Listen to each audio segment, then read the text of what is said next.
we're so thankful to have you here with us, whether you're watching online or whether you're listening to podcast. We're doing a little coffee time session. Aww, Been a minute. my favorite. Yes. I was talking to someone recently at a service, actually out of town, and I had never met her before, and she came up to me like she knew me, so I also acted like I knew her, and she was like, It's the story of my life. yes, don't get offended if he calls you the wrong name. He might be notorious for I'm like, that. hey, bud. And this lady was like, where's coffee time? I'm like, you know what? That's John Romick's fault. I just always blame him for everything. That's true. So, no, I'm excited. Yes, with that. me too. Yes. So we've got a coffee time back, and today what we want to talk about is marriage. I have been on a journey to want to get better at marriage. We've been married almost 18 years now, which is wild. And out of that, I want to just go deeper. Yeah.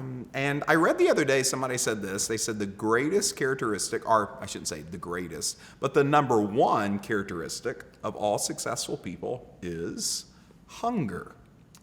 Interesting. They have a hunger to get better, a hunger to see improvement, whether that's on a basketball court or in the business field or pastoring or whatever. It's like people who are successful, they all have that one thing in common. They have a hunger. And I think it's interesting to me, so many people have a hunger for like all those things, a hunger to get in better shape, or a hunger to make more money, or a hunger for any of those things. But oftentimes for marriage, they put it on neutral and coast. Yeah. And we go to work to improve all these other things, but we really aren't going to work, like legitimate work, finding new things, and then with habit force, building them into our lives to make something deeper and better. And that's kind of what I've been on a journey to do. I am hungry to connect in a deeper way, to make marriage everything it can be and more. That's so cool you said that. We did not plan this, but recently you shared in a message that if you're maintaining your marriage and thinking that's working, you're losing, because life progresses. Life constantly progresses, and when marriage isn't progressing, life is moving from marriage. Right. And if you think you've gotten to like this plateau and like you're maintaining that and it's good here, but everything else keeps growing and progressing, your marriage isn't progressing. And so having a heart, one, to see that, but two, just have a heart to grow that continually. Because like you said, 18 years of marriage, you would think we've kind of hit the highs, but you and I have so many dreams and desires for what marriage will still be, and things to still do, and laughs to still be had, and dreams to still fulfill together. Amen. So let's do this. Let's do it. So on this journey, I've been trying to find as much content to kind of feed this deepness, feed the depth, and that kind of thing, and to pick up new tips, tricks, things that increase our knowledge of each other and that kind of thing. So anyway, I found an article that was targeted kind of towards that. Of if you've been married for a while, here's 12 things you need to do to go deeper and to make sure that your marriage is stronger than ever. And I just want to kind of talk about those 12 things, and that's kind of what we'll base this off of. And some will go in depth in more than others, but we'll cover as many as we can in the next couple of episodes of Coffee Time. Love it. So number one, the first thing that they said, and they're asking this to couples who have been married for a while, is do you kiss to say hello or goodbye? Ooh. Do you kiss to say hello or goodbye? Is there always a goodbye kiss? Or do you barely look up when they slam out of the house? What about your hellos? Is it a perfunctory hi? Think about how you even interact with a friend that you enjoy. Their point is, so oftentimes we greet our friends with more enthusiasm than we greet our spouse. We say goodbye. If a friend walks out of a room, it's like goodbye, or You like walk them to the door. yeah, like there's like this sad to see you go. Yeah. But a spouse, are they leaving the house without even saying goodbye? Or if we know that they're leaving, are we saying goodbye to them like we would a friend? And why would we treat a friend better than we would our spouse? Yeah. And they emphasize this. They said this is especially important when you're upset with each other, because how you react on meeting and parting provides a little reset. Even if you sometimes feel like growling instead of kissing, that 4-second show of dedication matters. It's and I like that term of like, it's like a reset. Yeah. And coming home, being greeted with a hi, like so good to see you, like that kind of thing can reset something. And then like when somebody's even say, I'm going to miss you, have a great day, like let me walk you to the door, like that kind of thing. Yeah. And I thought that was interesting. You said the exact line when you shared that article with me. When I read that how you react on meeting or departing provides a little reset. And I thought about, when I read that, I thought about when we walk into a restaurant or we walk into a hotel or walk into church, how we're greeted and how we're told goodbye means something. Someone's walking in and someone just looks at you. Yeah.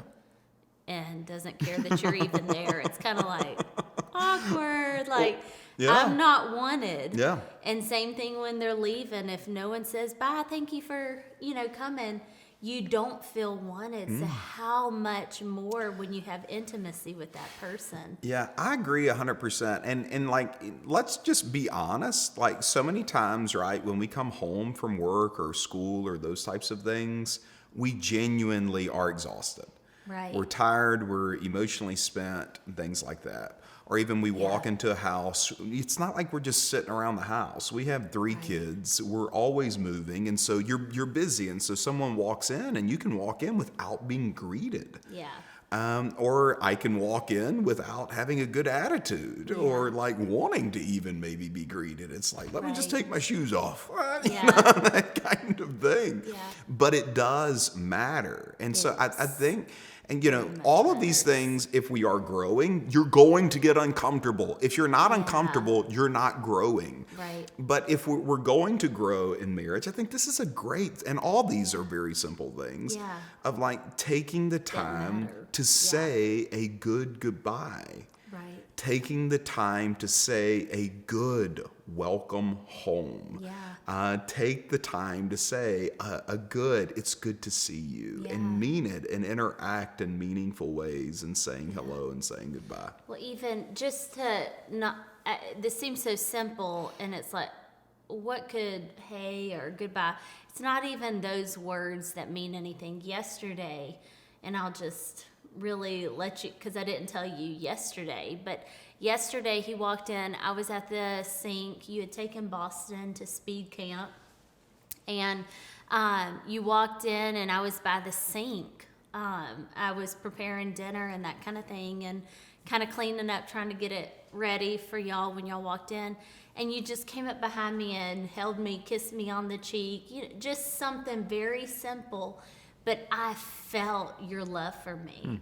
And it wasn't a big chore for you. It wasn't way out of your way. It didn't like stop heaven and earth. It was just a simple greeting. And it really meant something to me. And I'm used to that. You greet me well all the time.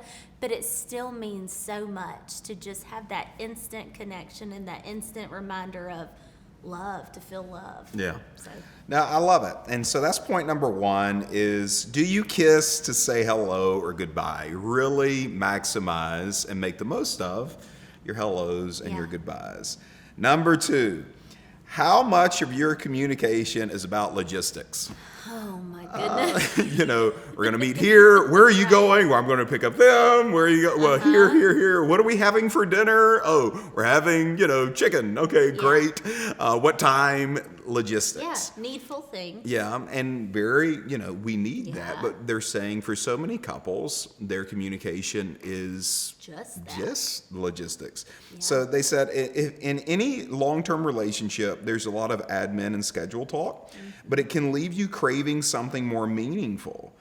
You want your partner to be interested and have interest in you. You want your partner to surprise you.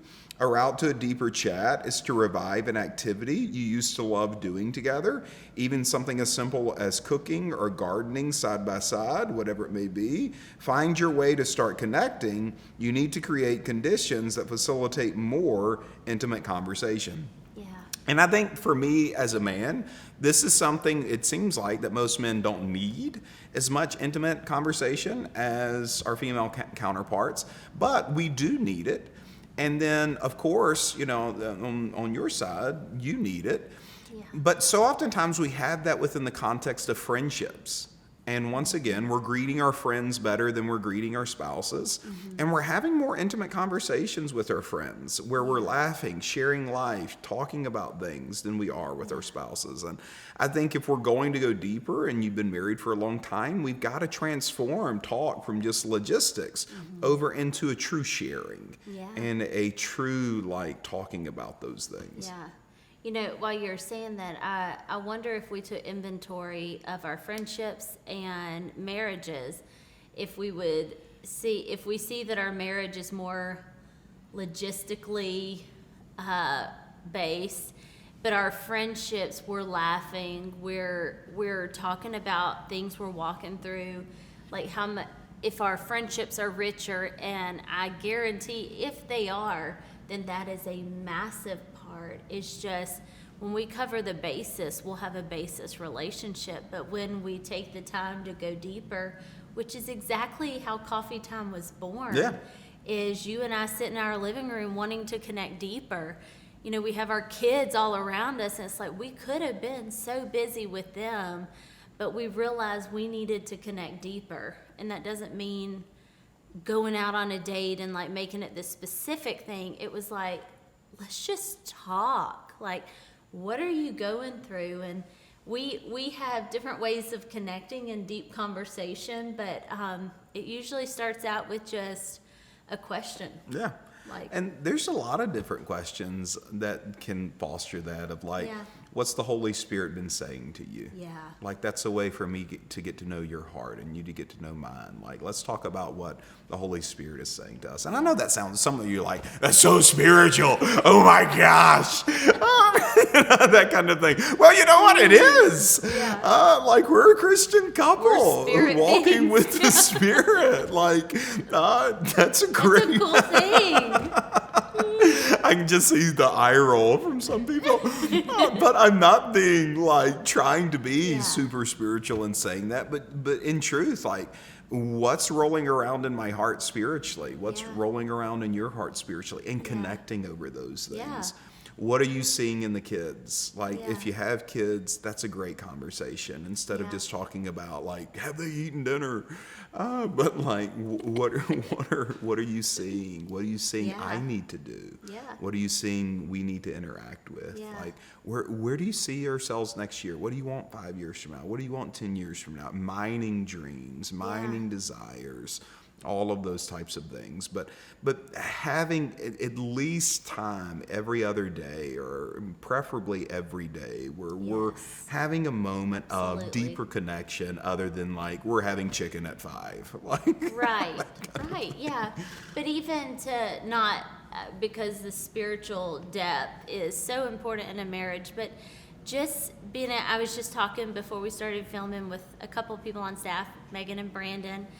And we were talking about when you have a bad day, what does that look like? And, we talked about how we can see it on certain people when they're having a bad day, whether they've said it or not. But when your spouse, you can see that in them. The right thing to do is be hey, what's going on? Are you good? And really care about them. And, it leads to really deep conversations of what is actually going on. Yeah, in their heart, in life. When you were saying that, I just had it in my heart a lot of people may kind of respond to I don't want to talk about it. Right. I don't want to talk about it. I don't want to talk about it.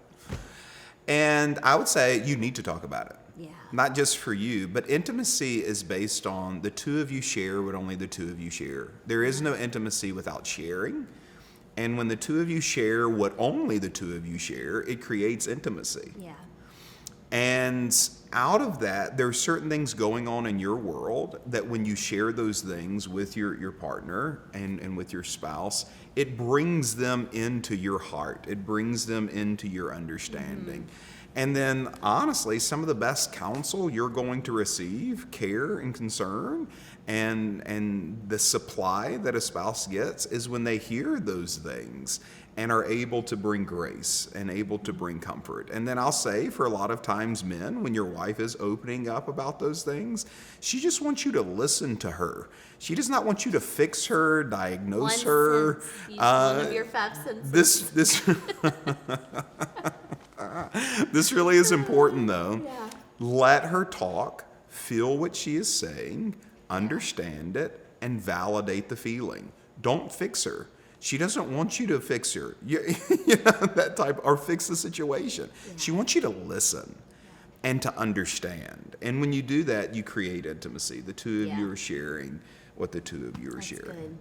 So good. So number 3, and we'll end today's coffee time with that. Dinner and a box set every night. Is your routine too predictable? Is your routine too predictable? Meaning, there's great comfort in two people having a meal and, away from each other or in front of a TV. It's easy, it's relaxing, but it's not togetherness. Many couples sitting in the same living room amid the same decor for the 5,000th evening, like instincts frozen in amber, are afraid to challenge the status quo. Their relationship is in operational mode. People fear rocking the boat by expressing dissatisfaction might sink it. But if you're bored, you are sliding towards crisis.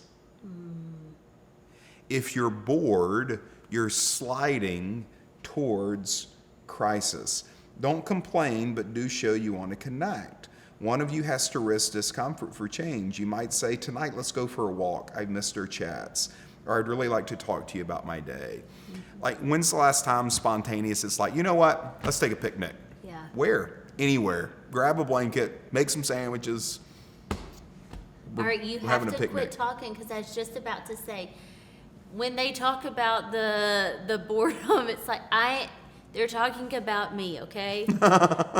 Creature of habit, I'm not fun, I am just very predictable. This guy, full of adventure, and like, let's do something new. All 31 flavors. Let's do everything tonight. Let's go. Let's board a plane. I'm like, oh my mercy, but what about dinner in front of the TV? We don't do dinner in front of the TV. But no, I can remember you bought date night box, and I actually found this at Barnes & Noble. Yes, we should hold it up right here. You can purchase this. It's a date night box. We should create our own. You can't find it at Barnes & Noble, but you can find it on the live.cc. DM us. No, but it did. It had us taking a picnic, and we did it in our backyard, you guys. We picked up nukes. You picked up nukes. Had a picnic in the backyard, laughed, had fun. It broke up that mold that no one told us to make. Yeah, and who came up with the rules? Why do you have to play by them?